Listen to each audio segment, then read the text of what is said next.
Selamat pagi, perkenalkan nama saya Efridia Safadara Siregar, mahasiswi program studi Pendidikan Teknik Mesin Universitas Sriwijaya.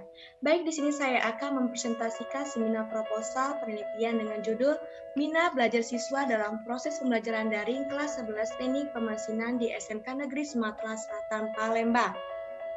Bab 1. Pendahuluan Virus COVID-19.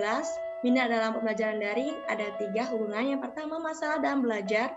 Kedua, ketertarikan dalam belajar. Dan ketiga, kesiapan belajar. Yang pertama, identifikasi masalah. Yang pertama, kurangnya kesiapan siswa kelas 11 Teknik Pemesinan SMK Negeri Sumatera Selatan Palembang dalam proses pembelajaran daring. Kedua, minimnya minat belajar siswa pada saat pembelajaran daring.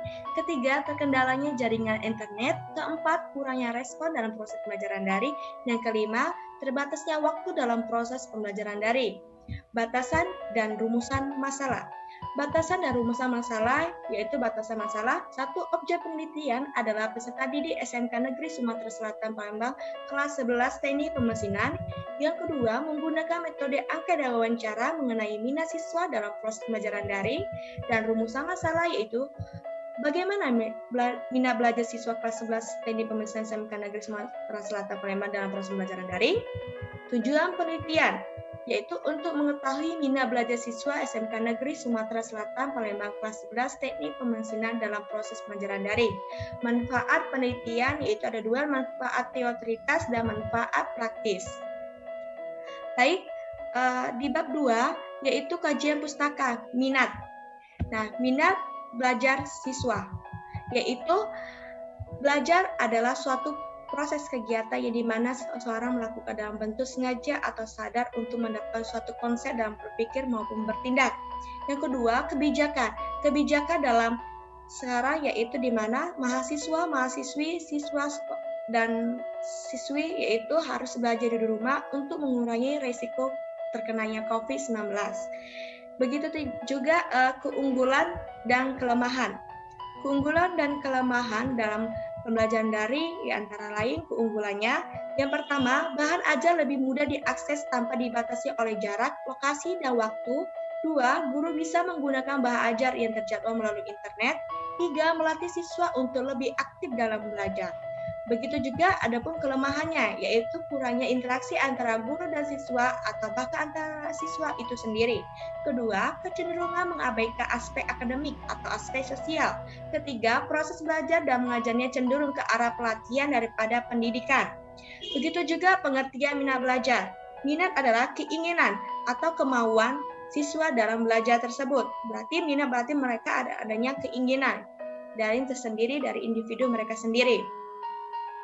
Begitu juga penelitian relevan. Saya menggunakan 2 penelitian relevan. Yang pertama, penelitian dilakukan oleh 2020 yang berjudul Pengaruh Pembelajaran Daring Terhadap Minat Belajar Mahasiswa pada Masa Pandemi COVID-19. Berdasarkan hasil penelitian didapatkan bahwa penggunaan internet, pengalaman mahasiswa, dan kondisi finansial berpengaruh signifikan terhadap minat belajar mahasiswa selama perkuliahan daring. Kedua, penelitian dilakukan oleh 2019 yang berjudul Persepsi Siswa dalam Studi Pengaruh dari Learning terhadap minat belajar IPA. Disimpulkan bahwa ada kontribusi signifikan minat dalam proses pembelajaran daring terhadap proses pembelajaran siswa. Baik, kerangka berpikir, yaitu SMK Negeri Sumatera Selatan Palembang kelas 11 Teknik Pemesinan, yaitu menggunakan 2 metode, yaitu angket dan wawancara. Minat siswa dalam proses pembelajaran daring, yaitu berminat pembelajaran daring atau tidak berminat pembelajaran daring. Bab 3. Metode penelitian, yaitu menggunakan metode mixed method, di mana kombinasi antara angket dan wawancara, yaitu dengan jenis penelitiannya deskriptif, yaitu menguraikan atau mengklarifikasikan. Baik, tempat penelitiannya yaitu di SMK Negeri Sumatera Selatan Palembang. Waktu penelitiannya September sampai November. Variabel penelitian yaitu siswa belajar daring. Populasinya yaitu di SMK Negeri Sumatera Selatan yang berjumlah 38 siswa. Sampelnya yaitu proses pengambilan pada penelitian ini yaitu menggunakan keseluruhan siswa kelas 11 Teknik Pemesinan yang berjumlah 38 siswa dengan menggunakan 2 teknik sampling, yaitu total sampling untuk angket dan proporsi sampling untuk wawancara. Pada teknik total sampling yang digunakan berjumlah 38 siswa, sedangkan untuk proporsi sampling yang digunakan yang berjumlah 5 orang dari seluruh siswa kelas 11 Teknik Pemesinan. Baik, jenis dan teknik pengumpulan data yaitu data primer, angka dan wawancara, uji coba instrumen yaitu kualitas instrumen yaitu menggunakan versi SPSS 22, reliabilitas instrumen sama menggunakan alat bantu SPSS versi 22, teknik analisis data yaitu angka dan wawancara, di mana kuantitatif atau angka yaitu analisis deskriptif persentase dan kualitatif yaitu uji keabsahan data trimulasi. Baiklah, sampai di sini presentasi seminar proposal penelitian saya. Jika ada salah, saya minta maaf. Kepada Tuhan saya mohon ampun. Saya ucapkan terima kasih. Selamat pagi.